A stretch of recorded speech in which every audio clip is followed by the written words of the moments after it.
Option selling has a reputation. People call it a regular income machine. You sell a contract, collect a small premium, and pocket the cash. When you do this week after week, year after year, the profits are so consistent that they start to feel entirely safe. 3 or 4 years of unbroken winning streaks build up a powerful illusion that the market is entirely predictable.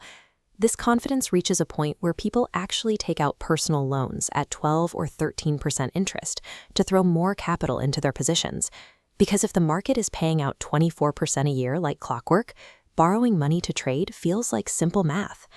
But that complete lack of fear is exactly the problem.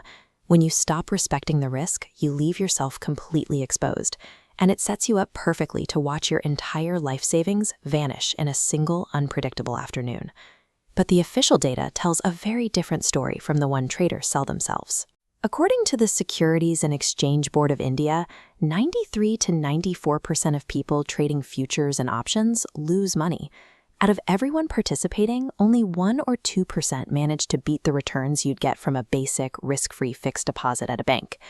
The traders who fail fall into 2 camps, and they lose their money in 2 entirely different ways, depending on whether they buy options or sell them. Option buyers usually suffer a slow bleed. A trader starts with 10,000 rupees, taking a few small losses, and gradually drains that account down to 5,000 over dozens of trades. Option selling doesn't give you the luxury of a slow bleed.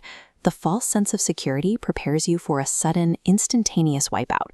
The trigger for that wipeout is almost always an external shock. A geopolitical crisis, like a sudden military conflict breaking out overnight, instantly sends panic through the financial system. This diagram illustrates a typical pre-crisis trade. Imagine you've sold an option contract at a strike price of 2,300, and the premium you collected is sitting steady at 45 rupees while the market is calm. That calm is measured by the India VIX, an index calculating expected market volatility over the next 30 days. It is literally a fear gauge. When news of a crisis hits, that index violently spikes from a resting level of 10 straight up to 30. Look at what happens to the premium line. Because of that fear, the 45 rupee option you sold instantly shoots up to 700 rupees. This explosion in price happens the moment the market opens. There is no time to think, no time to adjust your strategy, and no way to exit the trade before that massive loss is locked into your account. The underlying stock didn't even have to move that much. For an unprotected option seller, the sheer spike in mathematically priced fear is what delivers the fatal blow. But the rising premium is only the first part of the disaster. The second trap is sprung by the risk management system at the National Stock Exchange itself. To hold an option selling position, you have to deposit a safety margin. Yesterday, the exchange required a margin of 1 lakh rupees.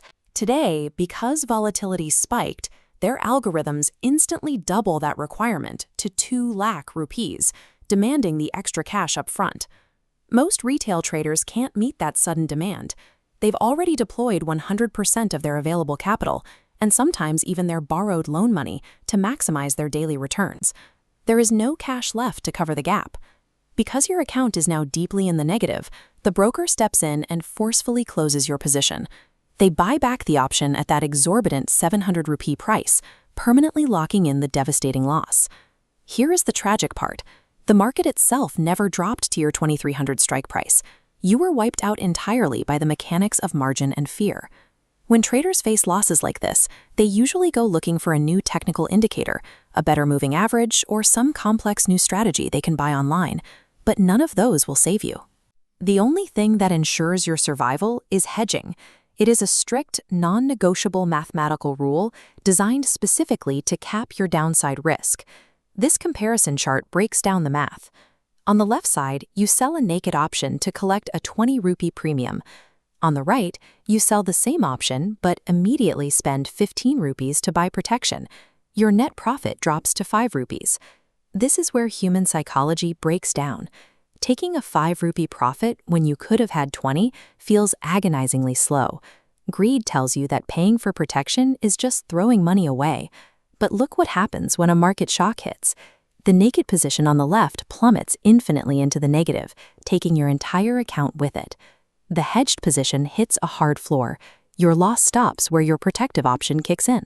You are intentionally sacrificing your maximum daily profit for a very specific reason, to guarantee that an event that would normally destroy 100% of your portfolio only results in a manageable 5 to 10% loss.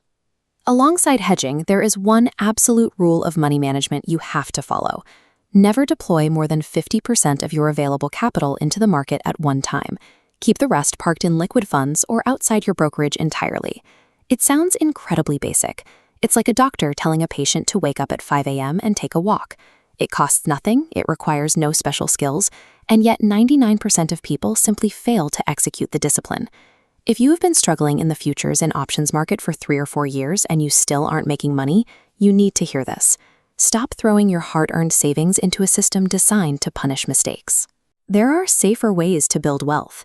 Investing in mutual funds, building long-term stock portfolios, where you don't have to risk your family's future on a sudden volatility spike.